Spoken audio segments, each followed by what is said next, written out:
Quand t'as un imam ou un rabbin, parce qu'ils disent exactement la même chose, combien de rabbins je vous ai fait écouter qui ont dit ne suivez pas la Torah seule, c'est une source d'égarement. On va essayer de comprendre pourquoi est-ce que la Gemara s'exprime de façon tellement dure envers ceux qui étudient la Torah tout seul. La Gemara nous explique que non seulement donc il y a un problème à étudier tout seul, mais qu'en fait, ce sera même considéré comme un chet, ça sera carrément considéré comme un péché d'étudier tout seul, et en plus, on n'en sortira rien puisqu'on deviendra idiot, on ne va pas du tout devenir plus érudit en étudiant tout seul.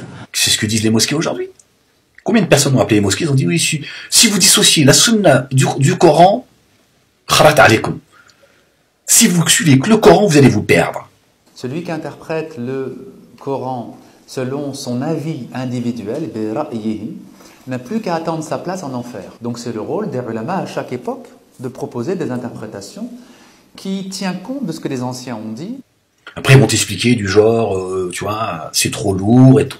Hein. Puis après quand tu lui parles de Bukhari, il t'explique que Bukhari tu peux pas le lire seul. C'est-à-dire à quel moment on existe, à quel moment on est des croyants. Ces livres-là révélés, pourquoi Dieu les a descendus, puisque allez, tous les prêches devant vos yeux, subhanallah al-azim.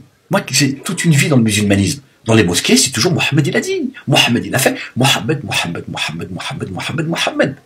Et de temps en temps, ils sortent un verset coranique, mais ils en ont rien à foutre. Et souvent, le verset coranique, c'est pour justifier la sunna de Mohammed. Donc, moi, la question, elle est simple. Je veux dire, Dieu, il m'a donné une raison, alhamdulillah, gloire et pureté à lui. C'est de me dire, pourquoi Dieu a descendu un livre, d'accord, si tout est expliqué dans la sunna de Mohammed. Pas besoin du livre. Que Dieu me dit, j'ai envoyé un homme, il s'appelle Mohammed, si tu le suis, tu seras voué au paradis. Classe. Pourquoi il descend un livre? Je m'emmerde avec ça, là. Qu'est-ce que je m'emmerde avec ça, en fait? Je suis pas capable de comprendre parce que je suis pas arabophone, avec leur religion raciste, parce que c'est ce qui nous balance à la gueule en permanence.